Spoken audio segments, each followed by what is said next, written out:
Welcome. In this video I will show you how to pause a workout on Apple Watch SE 3.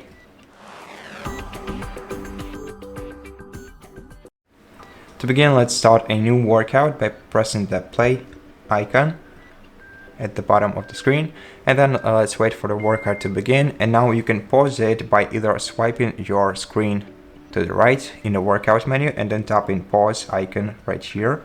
You can also resume your workout by tapping the resume icon, but if you're not in the workout menu, you can pause your workout from the watch face screen. To do that, you have to open widgets, and to open widgets you have to swipe the screen to the top, and now you can pause the workout or resume it by tapping this icon on the workout widget. The third way to pause and resume your workout is by short pressing the digital crown and the side button of your Apple Watch. And as you can see, this way you can also pause and resume your workout. And that's basically it. Thank you for watching this video. If you liked it, consider subscribing to our channel, leave us a like and a comment below, and I'll see you in the next one.